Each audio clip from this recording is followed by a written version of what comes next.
నల్గొండ జిల్లా నార్కట్పల్లి మండలంలోని బ్రాహ్మణ వెల్లంల ప్రాజెక్టులోకి నకరేకల్ ఎమ్మెల్యే వేముల వీరేశం నీటిని విడుదల చేశారు. మంత్రి కోమటిరెడ్డి వెంకటరెడ్డి నిరంతర కృషి వల్లే బ్రాహ్మణ వెల్లంల ప్రాజెక్టు పూర్తయిందని, త్వరలో సీఎం రేవంత్ రెడ్డి దీన్ని ప్రారంభిస్తారని చెప్పారు. మాజీ మంత్రి జగదీష్ రెడ్డి, మాజీ ఎమ్మెల్యే గాదర్ కిషోర్ సెన్లా దాపురించారని ఆయన మండిపడ్డారు.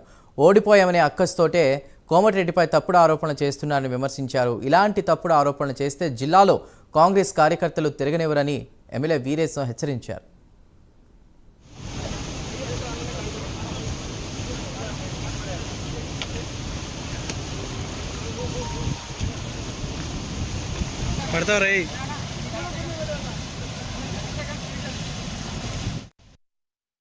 పార్క్ పెట్టారు.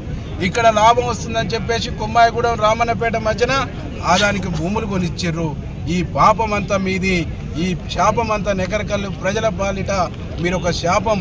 మాజీ మంత్రి జగదీష్ రెడ్డి కానీ, ఈ జిల్లాలో ఉండేటువంటి తుంగతుర్తి నెకరకల్లు శాసనసభ్యులు ఎవరైతే ఉన్నారో మాజీ, వాళ్ళంతా కూడా ఈ ప్రాంతానికి ఒక శాపం లాగా, ఒక శనిలాగా ప్రజలు భావించారు. కాబట్టి మిమ్మల్ని బండకేసి ఉతికిర్రు.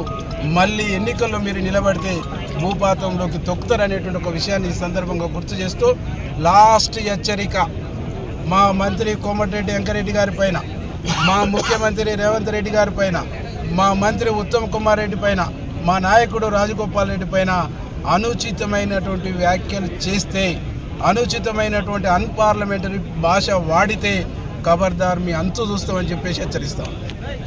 దీన్ని అడ్డుకుంటే ప్రజలు బండకేసి కొడతారు, బండకేసి ఉతుకుతారు.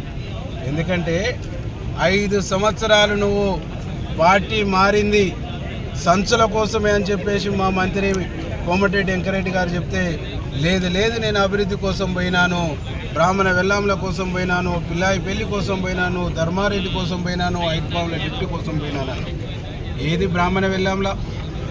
2014 నుంచి 18 వరకు మా మంత్రి గారు గౌరవనీయులు కోమటిరెడ్డి వెంకరెడ్డి గారు నల్లగొండ శాసనసభ్యులుగా, నెకరకల్లు శాసనసభ్యులుగా నేను ప్రతి అసెంబ్లీ సెషన్లో రికార్డు తీసి చూడు, ప్రతి అసెంబ్లీ సెషన్లో ఎన్ని అవమానాలు పడ్డా